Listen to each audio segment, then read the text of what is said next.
I like sweeping. I don't know why, but it just feels so much better than vacuuming.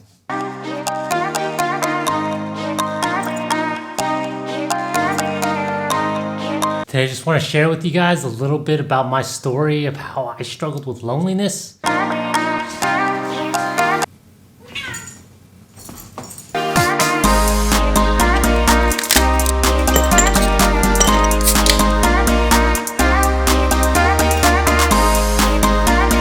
When I was 8 years old, we moved, and so I went to a new school. And when I went to my new school, I started getting made fun of and picked on.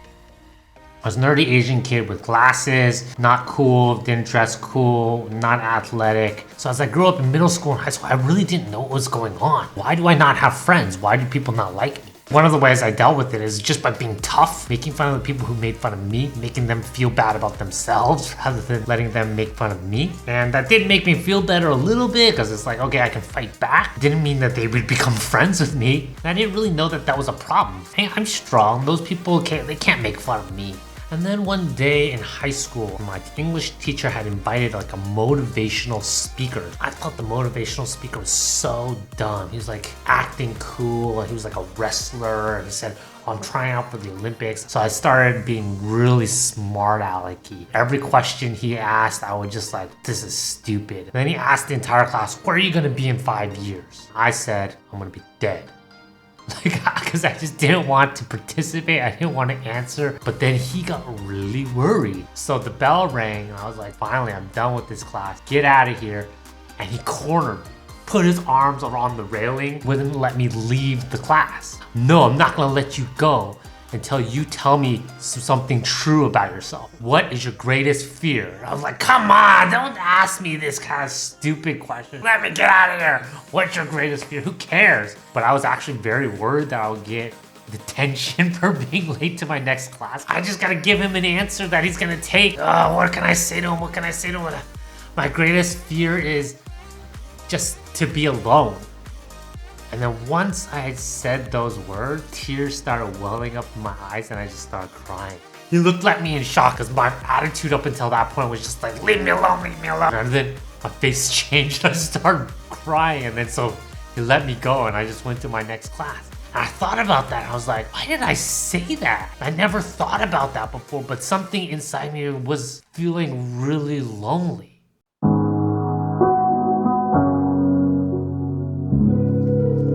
I really wanted someone to be close to. I really wanted someone who really cared about me and I could talk to and just be with and just hang out with. And church has always taught me that person's God. So I was reading the Bible every day, trying to get really close to God. And then I would hear at church people would talk about, oh, God spoke to me. Oh, God talked to me. Oh, I opened up the Bible and I'd just see God's like speaking to me. I was like, that's never happened to me. I'm the Bible nerd, right? I'm like super into the Bible. I'm super into God and God doesn't speak to me. I really need this, God. I need you to be close to me and I open up your word and I don't see anything. And you're not close to me and you're not talking to me. And I remember going to a retreat and singing the song, I want to know you more. I want to hear your voice. I want to see your face. I was singing that song. I just realized it just hit me so hard. Maybe God doesn't want to know me. Maybe just like all the other people at school, God looks at me and is just like, eh. And I just started crying and bawling in front of everyone, all of the kids at youth group. Like I just started uncontrollably wailing, like tears streaming down my eyes. People coming around me and saying, Daniel, what's wrong? Daniel, what's wrong?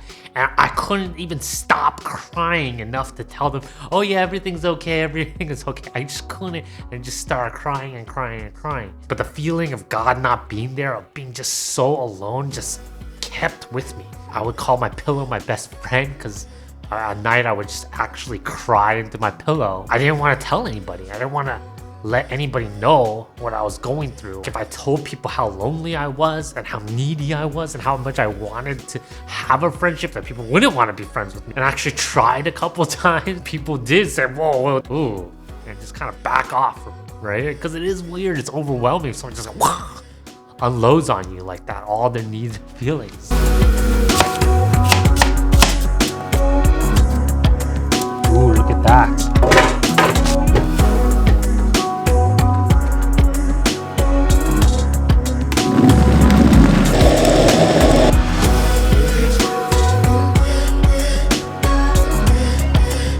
Took a trip to New York City with my sister. We stayed in a hostel in Harlem, I remember. We got free tickets to go see a Broadway musical. We saw Phantom of the Opera. Amazing musical. There's this Phantom, like super scary. He's a stalker.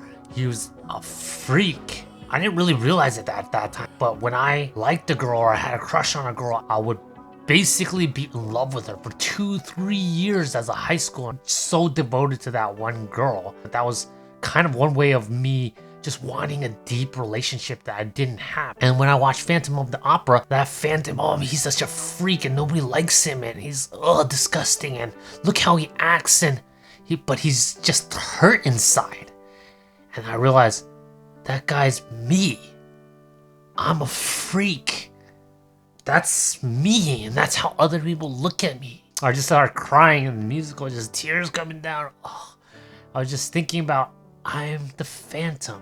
I'm a freak. Like, there's nothing really lovable about me. As I try to love people, I just act so weird and act so needy, and it's just disgusting inside, and I have so many disgusting things inside of me. I identified so much with the Phantom. Wow, I'm just so alone. Nobody would ever want to be close to the Phantom. I looked at myself and I was like, you're so broken, you're so messed up, you're so needy. Nobody's ever gonna want to be close to you. Nobody's ever gonna want to love you. I know people in my high school kind of looked at me like that.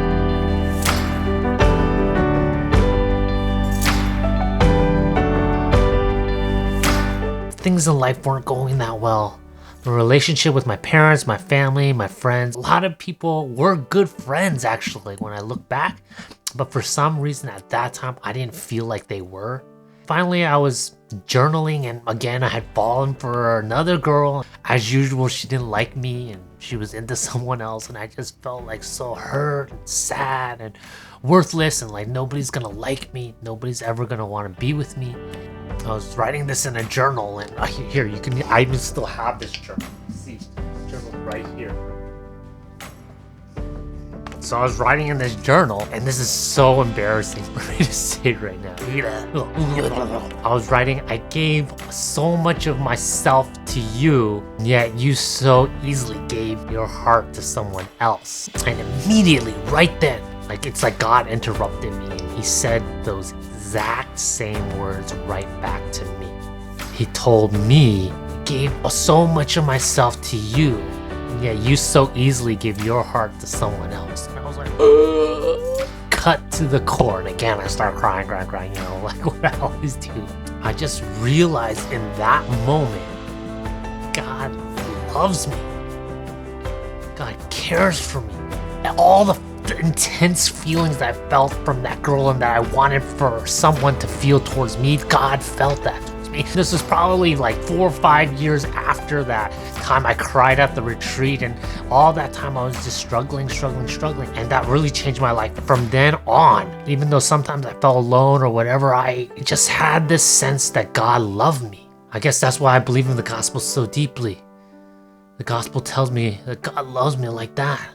That Jesus gave up everything for me. If I didn't believe in that story, I honestly don't know where I would be right now. Just wanted to share that story with you guys. Thank you for everybody who subscribed recently. If you want more videos like this and you haven't subscribed, please do subscribe. Give it a thumbs up, a like, give it a comment. Let me know what you think, and we'll see you next time.